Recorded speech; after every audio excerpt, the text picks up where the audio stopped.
ሰላም ጤና ይስጥልን የተወደዳችሁ የገበያ ሚዲያ ተከታዮቻችን የዕለተ ረቡዕ ነሐሴ 20 ቀን 2018 ዓ.ም ለዕለቱ የመረጥናቸው አዳዲስ ሀገራዊ እንዲሁም ዓለም አቀፋዊ የቢዝነስ ዘገባዎቻችንን ይዘንላችሁ ቀርበናል። የዜና ዘገባችንን ስፖንሰር ያደረገልን አጋራችን ደግሞ የሮሃ ፎሬክስ ቢሮ ነው። በዜና ዘገባችን ላይ የሮሃ ፎሬክስ ቢሮን የዕለቱን የምንዛሬ ተመን እናጋራችኋለን። በቅድሚያም አርዕስቶቹን የሸማች ህብረት ስራ ማህበራት ዩኒየኖች መጪውን በዓል ተከትሎ ጤፍና የጥራጥሬ እህሎች፣ የምግብ ዘይት፣ ሽንኩርት፣ እንቁላል፣ ቅቤ እንዲሁም ዱቄትና ሌሎች ምርቶች እንደሚቀርቡ ገልጿል። ሰው ሰራሽ እጥረት እንዳይከሰትም ዝግጅት መደረጉ ተገልጿል። በሌላ በኩል በዓለም አቀፉ የሆርቲካልቸራል ኮንግረስ ላይ እስከ 2050 ድረስ በአብዛኛው የሰሃራ በታች አፍሪካ ሀገራት በቂ የፍራፍሬና አትክልት አቅርቦት ላይኖር እንደሚችል ተተንብየዋል። ሙሉ መረጃውን ነግራችኋለን። አፍሪካ በየዓመቱ በርካታ ቢሊዮን ዶላር በህገወጥ የገንዘብ ፍሰት እንደምታጣ ዶክተር ቴድሮስ አድሃኖም ገልጸዋል። በተጨማሪም አፍሪካ የጤና ስርዓቷን ከመደገፍ ይልቅ የብድር ክፍያዎቿ ከፍተኛውን ድርሻ እንደሚይዙም ተናግረዋል። ሙሉ መረጃውን ነግራችኋለን። ኢትዮጵያ ከቻይና የምታስገባቸው ምርቶች ከፍተኛ ሲሆኑ በአንጻሩ ኢትዮጵያ ወደ ቻይና የምትልከው ዝቅተኛ ነው ተብሏል። በዝርዝር እንመለከተዋለን። አሜሪካ ከኢራን ጋር ወታደራዊ ጥቃት ከመቀጠል ይልቅ ማዕቀብን ማጠናከሯን ተከትሎ የነዳጅ ዋጋ ለሁለተኛ ቀን ቀነሰ። በአንጻሩ የአሜሪካና የካናዳ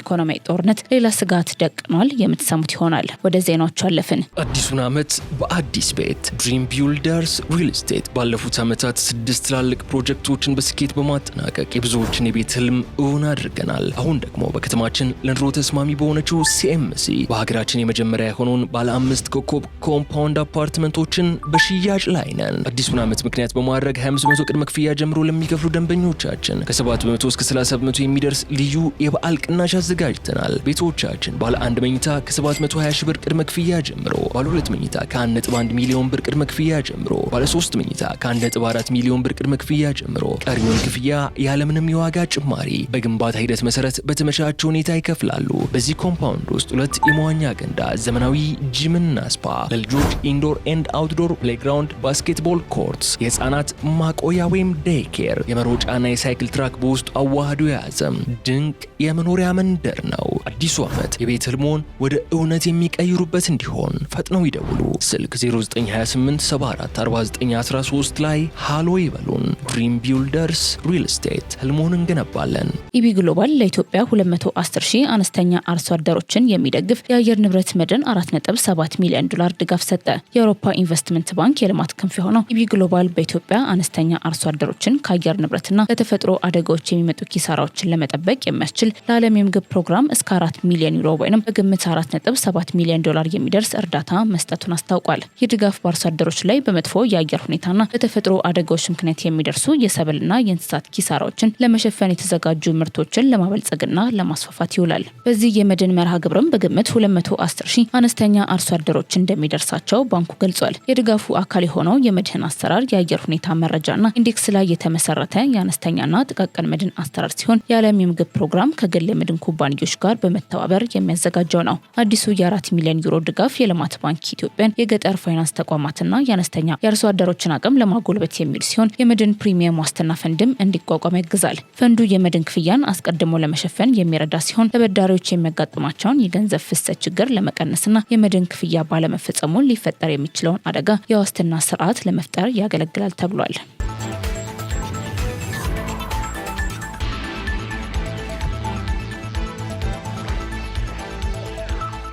እስከ 2050 ድረስ በአብዛኛው የሰሃራ በታች አፍሪካ ሀገሮች በቂ የፍራፍሬና የአትክልት አቅርቦት ላይኖር እንደሚችል ተተነበየ። ግብርና ከሰብል ምርት ባለፈ ለተመጣጠነ ምግብ ዋስትና ትኩረት ሊሰጠው እንደሚገባ የተገለጸ ሲሆን በተለይም እስከ 2050 ባሉ ዓመታት ከሰሃራ በታች ባሉ የአፍሪካ ሀገሮች ከፍተኛ የፍራፍሬና አትክልት አቅርቦት እጥረት ሊያጋጥም እንደሚችል ተተንብየዋል። በጃፓን በተካሄደው ዓለም አቀፉ የሆርቲካልቸር ኮንግረስ ላይ የዓለም አቀፍ የምግብ ድርጅት ዳይሬክተር ዶክተር ኪው ዶንጊው የግብርና ስኬት በበቂ የምግብ መጠን ብቻ መለካት እንደማይቻል አመልክተዋል።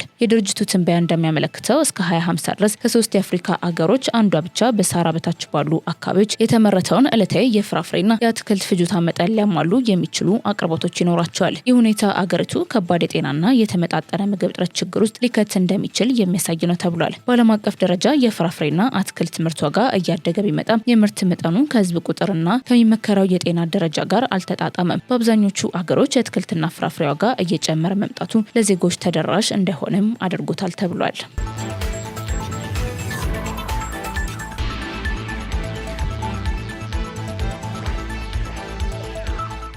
ኢትዮጵያ ከቻይና ጋር ያላትን የንግድ ክፍተት ለመሙላት የውጭ ንግድ ማስፋፋት ላይ ማተኮር እንዳለባት ተገለጸ። ኢትዮጵያ ከቻይና ጋር ያላትን እየሰፋ የመጣ የንግድ ክፍተት ለመቀነስ በቻይና ከቀረጥ ነጻ የገበያ መዳረሻና የሀገር ውስጥ ኢኮኖሚ ማሻሻያዎችን እንዲሁም የውጭ ንግድ ማበረታቻ ስራዎችን በመጠቀም ወደ ቻይና የምትልካቸውን ምርቶች ለማሳደግ እየሰራች ነው ተብሏል። ቻይና የኢትዮጵያ ትልቁ የንግድ አጋር እንዲሁም ቀዳሚ የውጭ ቀጥተኛ ኢንቨስትመንት ምንጭ ስትሆን ከ4500 በላይ የቻይና ኩባንያዎች በኢትዮጵያ በማምረት በመሰረተ ልማትና በአገልግሎት ዘርፎች እየሰሩ ይገኛሉ። ሆኖም የሁለቱ ሀገራት የንግድ ግንኙነት እጅግ ወደ ቻይና እያደላ ነው ተብሏል። በ2025 እና 2026 የበጀት ዓመት ኢትዮጵያ ከቻይና ወደ 21 ቢሊዮን ዶላር የሚጠጋ የሸቀጥ ምርቶችን አስገብታለች። ከቻይና የሚገቡት ዋና ዋና ምርቶችም ማሽነሪዎች፣ የግንባታ ግብአቶች፣ የተመረቱ ምርቶችና የኢንዱስትሪ ግብአቶች ናቸው። በአንጻሩ ኢትዮጵያ ወደ ቻይና የላከችው ምርት ዋጋ 369 ሚሊዮን ዶላር ብቻ ነው። ይህም በሁለቱ ሀገራት የንግድ ሚዛን መካከል እጅግ ትልቅ ልዩነት መኖሩን የሚያሳይ መሆኑን ካፒታል ጋዜጣ አስነብቧል።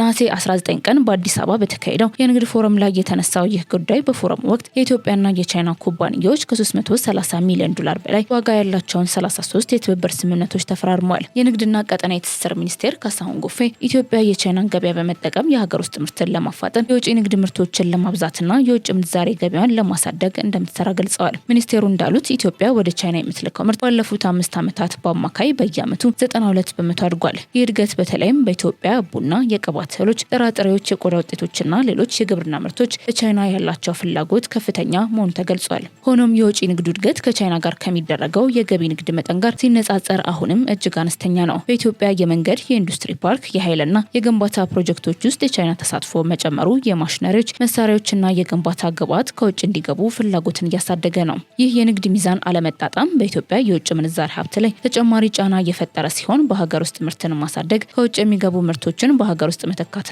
ወደ ውጭ የሚላክ ምርት ላይ ያተኮረ ኢንዱስትሪ ማሳደግ እንዲበረታታም ጥሪዎች እየቀረቡ ነው።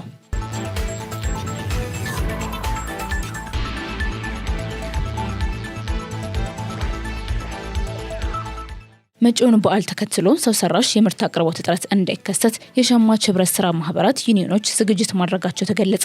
የአዲስ አበባ ህብረት ስራ ኮሚሽን ከፍተኛ የስራ ኃላፊዎች በዩኒዮኖች በኩል እየተደረጉ ያሉ የዝግጅት ስራዎችን አስመልክቶ በየማህበራቱ የምርት መጋዘኖች ላይ ምልከታና ቁጥጥር አካሂደዋል። በምልከታቸውን በዓሉን ታሳቢ እያደረጉ የግብርናና የኢንዱስትሪ ምርቶች በበቂ መጠን መኖራቸውን ያረጋገጡ ሲሆን ህብረተሰቡ ምርቶችን በተመጣጣኝ ዋጋ እንዲያገኝ የሚያስችሉ ስራዎች እየተሰሩ መሆኑ ተገልጿል። በዚህም የሸማች ህብረት ስራ ማህበራትን ከኢንዱስትሪና ከግብርና ምርት አምራቾች ጋር በቀጥታ በማስተሳሰር ከበዓላትና የምርት አቅርቦት ባለፈ አስተመጣጣኝና ዘላቂነት ያለው የገበያ ሰንሰለት እንዲኖር የሚያስችሉ ስራዎች ተከናውነዋል ሲሉ የኮሚሽኑ ዋና ኮሚሽነር ሽታዬ መሐመድ ተናግረዋል። መሰረታዊ የፍጆታ ምርት በማህበራቱ ሱቆችና መጋዘኖች በበቂ መጠን መግባት መጀመራቸውን በመግለጽ በቀጣይ ቀናትም ወደ መዲናዋ ምርቶችን በስፋት የማስገባቱ ተግባር ተጠናክሮ እንደሚቀጥል ገልጸዋል። ማህበራቱ በመደበኛነት ከሚያቀርቧቸው ምርቶች በተጨማሪ በዓሉን ታሳቢ ያደረጉ አስፈላጊ የፍጆታ ምርቶችን በተለይም የግብርና፣ የኢንዱስትሪ እንዲሁም የእንስሳትና የእንስሳት ተዋጽኦ ምርቶችን በስፋት ለማቅረብ ዝግጅታቸውን አጠናቀዋል። የማህበራቱ አመራሮች በበኩላቸው ኮሚሽኑ በፈጠረላቸው የገበያ ትስስር መሰረት ለበዓሉ አስፈላጊ የሆኑ ግብዓቶችን አዘጋጅተው ወደ መጋዘኖቻቸው ማስገባት መጀመራቸው ተነግሯል። ጤፍና የጥራጥሬ እህሎች፣ የምግብ ዘይት፣ ሽንኩርት፣ እንቁላል፣ ቅቤና ዱቄት እንዲሁም ሌሎች ምርቶች በመዲና በሚገኙ የሸማች ህብረት ስራ ማህበራት መደበኛ ሱቆች፣ በሰንበት ገበያዎች፣ በበዓላት ባዛሮችና ማህበራቱ ባዘመኗቸው ተቋማት በኩል ለሸማቾች እንደሚቀርቡ መገለጹን ከኮሚሽኑ ያገኘነው መረጃ ያመለክታል።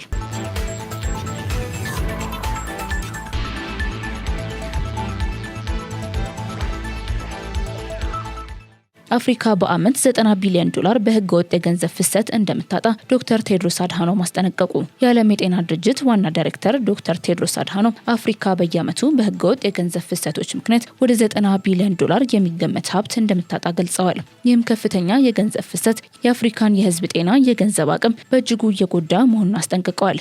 ዶክተር ቴድሮስ ይህንን የገለጹት በአዲስ አበባ በተካሄደው የደብሊውኤችኦ የአፍሪካ ክልላዊ ኮሚቴ 76ኛ ስብሰባ ላይ ባደረጉት የመክፈቻ ንግግር ነው። ዋና ዳይሬክተሩ እንዳሉት አፍሪካ በ2023 ከውጭ ልማት ድጋፍ ያገኘችው 74 ቢሊዮን ዶላር ሲሆን በህገ ወጥ የገንዘብ ፍሰት የምታጣው አመታዊው 90 ቢሊዮን ዶላር ግን ከዚህ መጠን የበለጠ ነው። ዶክተር ቴድሮስ አፍሪካዊ አገራት እየተጋፈጡ ያሉት የፋይናንስ ጫናን በማንሳት አህጉሪቱ ባለፉት አመት ብቻ 163 ቢሊዮን ዶላር ለውጭ ዕዳ ክፍያ መዋሏን ገልጸዋል።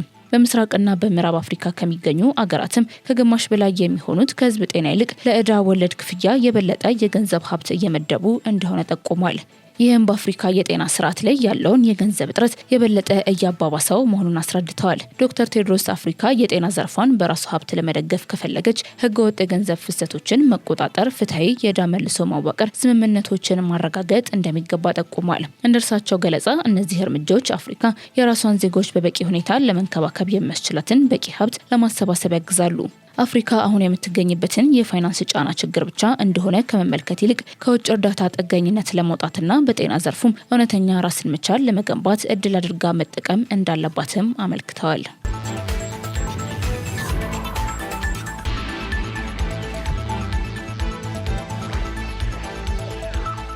አሜሪካ ከኢራን ጋር ወታደራዊ ጥቃትን ከመቀጠል ይልቅ ማዕቀብን ማጠናከሯን ተከትሎ የነዳጅ ዋጋ ለሁለተኛ ቀን ቀነሰ። የዓለም የነዳጅ ዋጋ ለተከታታይ ሁለተኛ ቀናት ቀንሷል። የዋጋ ቅናሹም የተከሰተው አሜሪካ በኢራን ላይ እንደገና ወታደራዊ ጥቃት ከመፈጸም ይልቅ ሰፊ የኢኮኖሚ ማዕቀብ ለመጣል እያሰበች መሆኗን ለገበያው ተሳታፊዎች የጦርነቱ መባባስ አደጋ እየቀነሰ እንደሆነ በመገመታቸው ነው። የአሜሪካ ግምጃ ቤት ሚኒስተር ስኮት ቤሴንት በቴህራን ላይ የኢኮኖሚ ዲዳይ መጀመሩን ቢገልጹም አዲሱ ማዕቀብ መቼ እንደሚተገበር ወይም የየትኞቹ አገራት ሊቀጡ እንደሚችሉም ዝርዝር አልሰጡም። ፓኪስታን ከኢራን ፕሬዝዳንት ጋር ያደረገችው ውይይት እጅግ አዎንታዊና ፍሬያማ እንደነበር ገልጻለች። የፓኪስታን የውስጥ ጉዳይ ሚኒስተር ሞሲን ናቅቪ ውይይቱ በክልሉ ዘላቂ ሰላምን ለማምጣት ተጨማሪ መሻሻል የሚያመቻች እንደሆነ ተስፋ እንዳላቸው ገልጸዋል። ይህ ውይይትም በነዳጅ ገበያ ላይ አዎንታዊ ተጽዕኖ አሳድሯል። የነዳጅ ዋጋ ከ3 በመቶ በላይ ቀንሶ የዓለም ዋነኛ መመዘኛ የሆነው ብሬንት ድፍድፍ ነዳጅ ከ1 በርሜል $90 በታች ወርዷል። የነዳጅ ዋጋ በቀደሙት ሳምንታት ሲጨምር የቆየው በኢራንና በሌሎች ወገኖች መካከል የሆርሙዝ ባህር ወሽመጥ እንደገና ለመከፈት የተደረገው ድርድር መቋረጡን ተከትሎ ነው። በሌላ በኩል የአሜሪካና የካናዳ የኢኮኖሚ ጦርነት ለገበያዎቹ ሌላ ስጋት ሆኖ ቀጥሏል። ካናዳ በአሜሪካ ምርቶች ላይ ከ15 እስከ 50 በመቶ የሚደርስ ተጨማሪ ቀረጥ ለመጣል የወሰደችውን እርምጃ ተከትሎ አዲሶቹ ቀረጦች ከቀደምት ቀረጦች የበለጠ ሰፊና ከፍተኛ በመሆናቸው በንግድና በኢኮኖሚ ላይ ያላቸው ተጽዕኖ ከሚገመተው በላይ ሊሆን እንደሚችልም እየተገለጸ ይገኛል።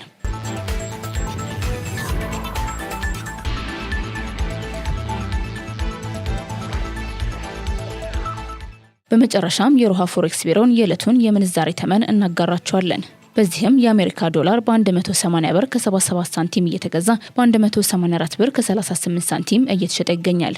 የእንግሊዝ ፓውንድ በ233 ብር ከ55 ሳንቲም እየተገዛ በ238 ብር ከ22 ሳንቲም እየተሸጠ ይገኛል። ዩሮ በ203 ብር ከ52 ሳንቲም እየተገዛ በ207 ብር ከ59 ሳንቲም እየተሸጠ ይገኛል። የስዊስ ፍራንክ በ217 ብር እየተገዛ በ221 ብር ከ35 ሳንቲም እየተሸጠ ይገኛል። የደቡብ አፍሪካ ራንድ በ9 ብር ከ13 ሳንቲም እየተገዛ በ9 ብር ከ31 ሳንቲም እየተሸጠ ይገኛል። የአረብ ኤምሬትስ ድርሃም በ48 ብር እየተገዛ በ49 ብር እየተሸጠ ይገኛል። የአውስትራሊያ ዶላር በ115 ብር ከ77 ሳንቲም እየተገዛ በ118 ብር እየተሸጠ ይገኛል። የሳውዲ ሪያል በ47 ብር እየተገዛ በ47 ብር ከ96 ሳንቲም እየተሸጠ ይገኛል። የቻይና ዩዋን በ24 ብር ከ85 ሳንቲም እየተገዛ በ25 ብር ከ34 ሳንቲም እየተሸጠ ይገኛል። የካናዳ ዶላር በ121 ብር ከ37 ሳንቲም እየተገዛ በ123 ብር ከ79 ሳንቲም እየተሸጠ መሆኑን የሮሃ ፎሬክስ ቢሮ የውጭ ምንዛሬ ተመን ያሳያል።